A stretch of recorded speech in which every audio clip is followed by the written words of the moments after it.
Hey y'all, it's me, Lynn Daniel, coming to you today. It is Tuesday. Yeah, it's Tuesday, December 31st. It's the last day of the month, last day of the year. Boy, I remember when I was younger and my dad was telling me about Janus, this Roman god Janus, who was represented by this two face, a forward-looking face and a backward-looking face. And that Janus was the god of the doors or of openings, passages, or whatever. And he was explaining, that January is named after Janus. And Janus is also like it orbits Saturn. And Saturn, you all, when you get a chance, dig into like the significance and the meaning of Saturn, that planet Saturn. But anyway, so we're at the last day of the month, last day of the year, and we will be in a new year with, in a few hours. And my friends over the pond are entering the new year like within hours, right? Like soon. So this is a time for us to look forward and to look backward. And to, for me personally, looking back over the year. So, man, I don't even know how to describe this year. I mean, I can pick out some good things, like, pursuits that I've undertaken and people I've interacted with and, people I've helped and who've helped me. And, but other than that, I can't really... Places I visited or things that I did, I don't know. There's nothing very significant that stands out for me when I'm right now as I'm thinking about 2013. Possibly when I sit down and get a little more mellow and maybe open my journal and just start listing the gratitudes, the things I'm grateful for. There are things that I am grateful for because God did come through for me this year. So yeah, it's not a total loss, and the year is not over yet. So I mean, God will definitely, He still has time to show Himself big and strong again for me, and He has really, because I'm on the end of my winter vacation. And all of a sudden, I'm starting to get sick, right? Like, really crazy stuff. And I'm very mellow, typically, but I can get rattled, I can get rattled. And I really think that's from, as a child having asthma and suffering through that, it does something to you. It really, that in itself, plus the medicine they put you on, that medicine will make you run a mile an hour. So there, I can get nervous if I let myself. And so this week, I'm just very grateful today that God came through for me, with good medical attention and response from, my doctors, and I'm grateful for that. I feel very good that I reached out, and especially, with my heart, my cardiologist who released me from her care in July. She said, you're no longer a heart patient, blah, blah, blah, blah, blah. But I reached out to her anyway, and I'm very grateful that she responded because, some doctors, they be hard to get a hold to. They be out of town, they be on vacation, or they're just busy, they're unavailable. And her staff made a way for me to get the information that I needed and the response that I needed from her, and also my other doctor as well. So I'm ending the year on the mend. I feel pretty decent right now. I can't, I'm going to lay low. I went to the library today, and I went, to Walmart and returned that cough medicine that was making me feel crazy. Well, not crazy, but it was making me have a startled response in my body that was like, I can't, I'm not gonna play with this stuff. And not startled like nervous, startled like what the heck is going on? That kind of alert, alarm. So I'm good. I'm on the mend, and I return to work on Thursday. So I'll get up at my regular time on Thursday morning and just go on about my business. That will be January 2nd, 2014. And I set the calendar and everything in my classroom before I left, so when I get back, I wouldn't have to deal with that.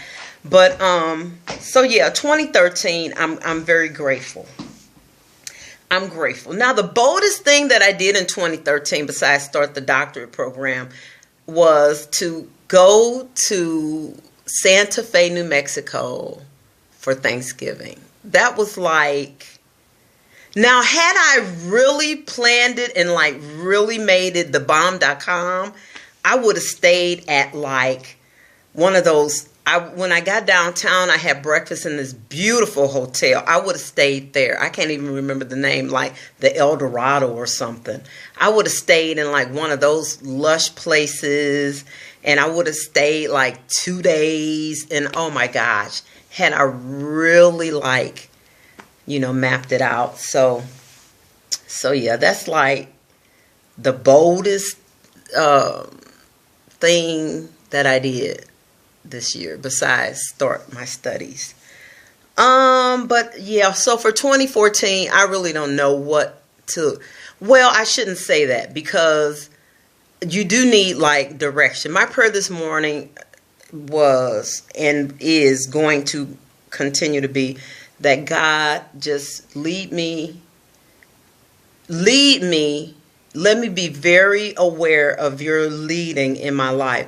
And I was watching Alex Jones, and that's what he and his guest Steve Quayle had mentioned, that it is so imperative for us, for Christians, and those of us who really are praying for this country, for this nation, for us to pray that we are in the right place at the right time for our own divine protection and intervention, because there is darkness in this world that has been unleashed in this nation, and especially for those people who are holding like a standard of righteousness, and I don't mean perfect people, because nobody's perfect, but people who really want the truth, the standards that we've set, our Constitution or our laws, or our rights that are endowed to us to be preserved.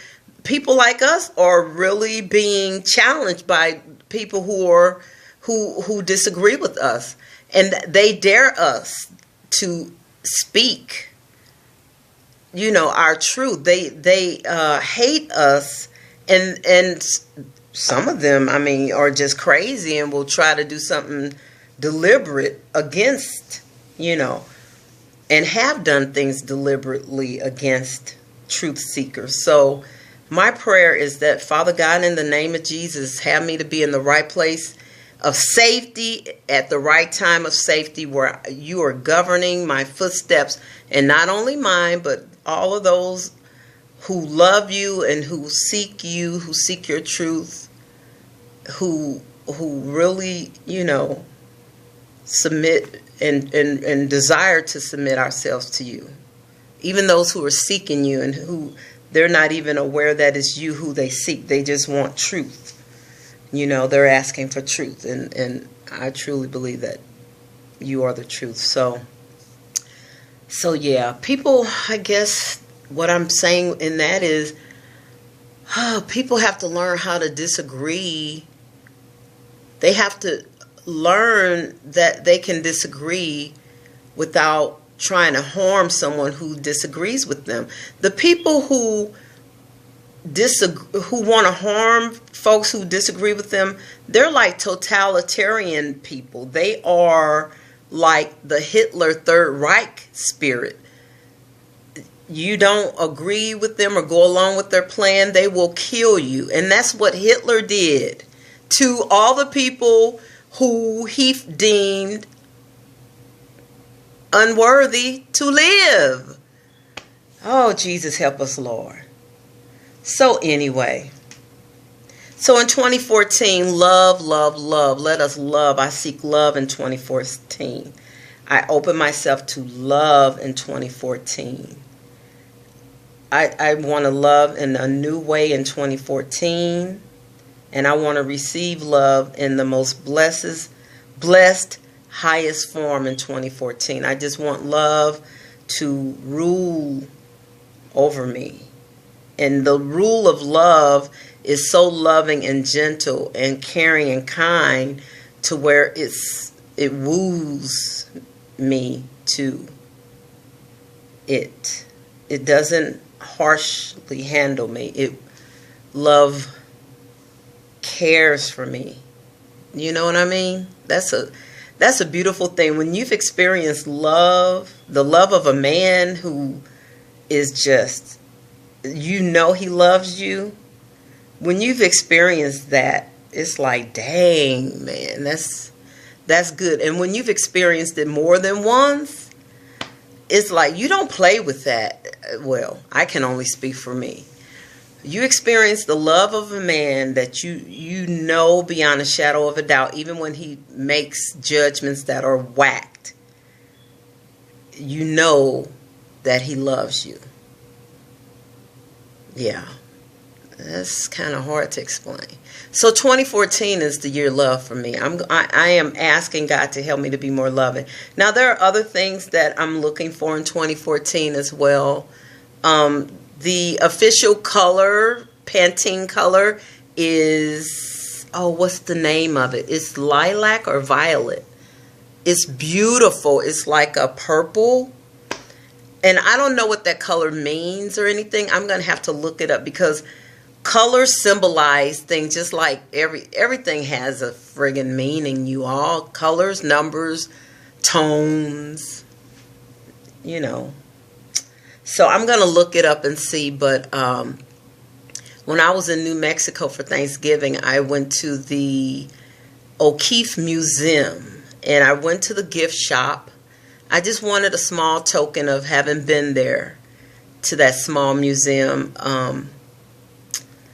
It was an interesting museum, but it just didn't overwhelm me. Like most museums I visit, they just blow me away. They hold me there. They hold me there. The Herd Museum in Phoenix, it held me there.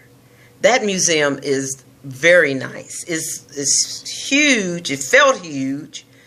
It's very nice. The St. Louis Art Museum in Forest Park holds you there. It calls you back. It's just beautiful. The Winston Churchill Museum in Fulton, yeah, it held me there for like 2 hours or almost 3 hours. It did. I didn't even make it to the Cathedral of St. Mary or whatever it's named when I visited Fulton. But okay, so I'm in the O'Keeffe Museum in New Mexico. And it didn't really hold me. It didn't even call me. It just showed me itself, you know. It showed me the work of Georgia O'Keeffe. And I viewed the video of Georgia O'Keeffe. And I learned about her and her love for her husband and his love for her. And how it really just directed their artistry and their relationship and their reputations and their drive, you know, their impact on the art world. And so I said, well, let me get a little token, because there was something about her that did resonate with me, and it was how she felt New Mexico. I don't know why I love New Mexico, but because my daughters, they are like, oh, New Mexico, wow. Ugh. I mean, they're not crazy about New Mexico from an experience they had there, but it's something about that place that I just, and that's what Georgia O'Keeffe in the video has said about her, that she felt like it was drawing her there. So I went to the little gift shop, And I looked around for a token. And I didn't really, I saw a couple of things, but I went on a budget. So, you know, I went on a budget, so I had to stay within my budget. And so I was like, well, I'm only going to get one thing then, because, you know. So I walked around. I saw a calendar. No, I don't want a calendar. I saw a DVD and a VHS. And I was like, well, the VHS is within budget, but I disconnected my VHS player. And so I'm not going to do that. And then I walked to the counter and I saw these pens. And the lady at the front desk, when I purchased my ticket to enter, had that same or a similar pen. I think hers may have been yellow. And she had it taped up to elongate it and make it, you know, whatever. You know, I guess she uses it a lot. So I get up to the counter and I see these pens and they're like $5. And they're gorgeous. They're gorgeous. It was just like a pop of color of all these pens sitting in this cup, in this container. And I'm like, I want one of these. Now, which one am I going to get, right? Because they're all gorgeous. Red and yellow and purple and blues. And so I almost got the blue. But blue is not one of my favorite go-to colors. But that blue was calling me for some reason. But I didn't answer. And so I picked this purple. And the lady said, oh, that's she called it by name. She called the flower by name. And yeah. So now I can't remember what the name is right off the top right now, but I remembered. So when I got home, I Googled it and to find out what it meant, and it represents elegance and like royalty, and it was very favorable in its meaning and very flattering. And I was like, wow. So that's what I picked out of all of them. Now, all of them could have been like, had very similar meanings, you know, because these flowers were flowers that Georgia O'Keeffe had painted. And they were in the gallery. There were paintings of these flowers in the gallery. Hanging in the, in the museum, in the gallery. So yeah. So I've got that pen. Now, why am I talking about that pen? Because that pen is the same. It's the color of the year for 2014. The Pantene color of the year. And I think it's lilac. I think that's what it is. So if you get a chance, if I find a link, I'll put the link below so you can click on it and see the Pantene color of the year for 2014. I don't know why I can't really, I think it drives, the color is going to be represented in a lot of the clothing or fashion for the year is what I think. I'm not 100% on that, but yeah, so it will influence fashion. You'll see it maybe on the runways. It'll influence automobiles and shoes and scarves and gloves and purses and handbags and and art and, CD covers and stuff is what anything dealing with artistry. So makeup even. You may even see a lot of lip colors and stuff like that. So yeah, you all 2014. So what are you expecting for 2014? I hope it's good things. My niece was on Facebook asking, well, no, she had said that people were wondering what she was going to do tonight, and saying to be careful. And that's true because, you all, we live in a yin and yang society. We live in a yin and yang world. When there are good things going on, the darkness is also working at the same time. And it's so important for us to just be mindful. Because there are three things. I think ignorance, I think apathy, and I think fear. Those are three emotions that get us, that work against us, or if you're ignorant, ignorance can blind you from what you need to know, which can then harm you. Just like little children. You have little children who don't know that, how they can be hurt by different things. And it's for us to teach them as adults and as parents, you know, if you touch that, or if you do that action, or if you, you know, the outcome is not going to be what you want. So you have to spank them or talk to them or put them in a corner, you know, punish them some kind of way. Depending, the severity of the punishment depends on the urgency of the hour, right? But so children are ignorant about a lot of things in life, and we have to guide them and instruct them on to become more aware. And the same goes for us as adults. So ignorance, and then like apathy, when you get to that I don't care attitude, man, I mean, it's kind of cool nowadays to be like, I don't care. I see that in my students sometimes, and it's like, it's a protection. It's a way for them to manage, you know, their ego and their emotions when they're confronted with something new, learning something new that may be a challenge to them or may be uncomfortable. So they have that apathy, or, you know, like when it comes to their friendships. What I really like about and this sounds like a little side note, but it really isn't. What I like about teaching middle school, especially 7th grade, 7th graders, 12-year-olds, 13-year-olds, they're right there in the middle of that growth. 6th grade, they're still like little kids, most of them. There's a lot of innocence still in the 6th graders. 7th grade, their eyes are beginning to open. They are beginning to become aware of the world.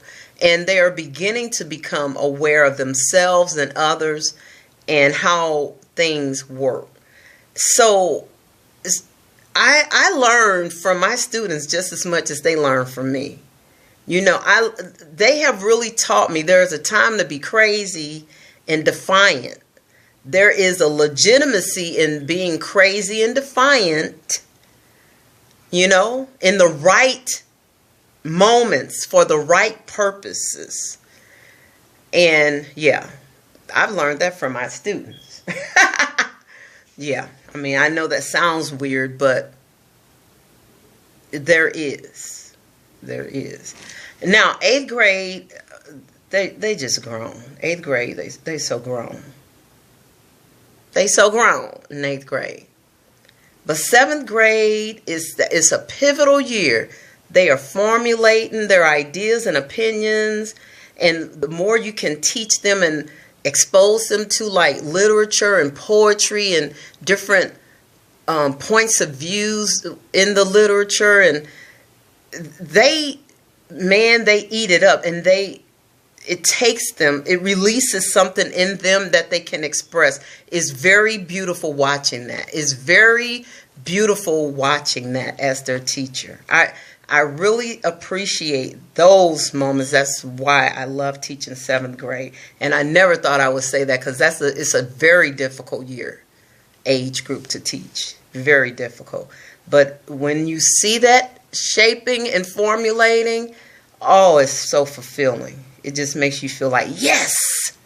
So anyway, I said all of that to say, when we have that apathy, oh man, it can lead to not, you know, not a good outcome when we don't care. So if we don't care about our nation, the direction our nation is turning, if we don't care that our rights as a nation are being stripped from us, if we are so afraid to speak out or to at least inform your family and your community and just have a small group and talk about it and look at ways you can get involved to turn the tide or to hold back evil, man, that apathetic mind, that I don't care, you're gonna regret it. If you know, we are going to regret it if we just sit and lie down to some of this stuff. And then fear. I mean, fear can be a good thing. It has its place. But if you're so darn fearful of every friggin' opportunity, you're going to miss out. You're going to miss out on life and on living. You're going to miss out on the blessings that come from overcoming your fear. Yeah. And one thing, I probably, I'm going to share this. I think I am. One aspiration that I have and I don't know if it'll be this year, but there's a shooting range that just opened out here in my neighborhood. And one of my aspirations is to go there and learn how to be a sharpshooter. Now, why? Why would I need to be a sharpshooter? I don't know. I mean, you never know. So, I mean, that's something that I've had on my thoughts. Like, when I drive past there, I'm like, yeah, I ought to go in there. I ought to really go and check that place out. I really ought to take a class or something like that. And, because just again, I mean, we're talking about the yin and yang of life. The yin and yang of that is, it could be a blessing in that when you go hunting. You're getting food for your family, or and then when you're hunting animals, and if you believe the Bible, or some people believe that it's okay to hunt for game, and because it's for nourishment. Yeah, and some people believe something else. So, okay, I'll X that out because that one is a little controversial. But I haven't changed my mind, but I don't know. It's important, I think, for people to be able to defend themselves, their home, their property. I really believe that is important, but I am also very concerned about how firearms are used in the black communities and, misused, I should say. So a lot of education goes with that responsibility. And I think the fear comes in because the people who have the right to bear the arms in certain communities may not be the ones who really bear them, who own them. And typically the people who have the right to bear the arms will be the ones to get the education and be careful. So it is very controversial, especially I think in the black community, that particular topic. Yeah, because, some people say, well, you live by the sword, you die by the sword. The Bible even says that, but you're not living, if you have it for protection, that's not living by it. That's having the tool, just like having a pen to write with, a tool, if you're a writer, or having your paint brushes and your paints. Those are your tools, your instruments if you're an artist. Having your typewriter or your laptop word processor, that's your tool if you're, an author, So, yeah. All right, you all. This has been a very long talk, and I'm just chatting. Boy, this candle smells so good. It's not lit, but it smells very good. And you know what? This is not a Yankee candle or oh my God, this smells so good. This is from Dollar General. I have become a fan of Dollar General. I'm plugging Dollar General. I think I paid $5 for this candle. It's very delicious. Tahitian vanilla, vanilla sugar, coconut vanilla. And it's not even lit, and I'm smelling the beauty of it. Okay, you all, so that's my little speech on the last day of the year. I'm resting today, no exercising, no, I just went out for brief, I just did 5 miles. Yeah, travel 5 miles, going to the library and the Walmart and back. Yeah, so I'm not really out. I'm not going out or anything like that tonight for New Year's. I know, bummer, right? Bummer. So it'll be just a quiet evening, no out partying or nothing. Because if I could, I would be in Vegas. I would be at the Cascade event at, where is he going to be? I forget where he's going to be, but yeah, it's tonight. And I think John Legend is going to be there. There are several people who are going to be there as well. So if I could, that's where I would be. Sure enough. Standing there listening to all that good driving, boom, boom, 128 beats per minute music. All right, y'all, I know I'm being silly. Be blessed. Thank you. If you watched all the way to the end, thank you very much. And if you watched all the way to the end, I want you to put down there, I want you to put down, what is your goal for 2014? All right, be blessed.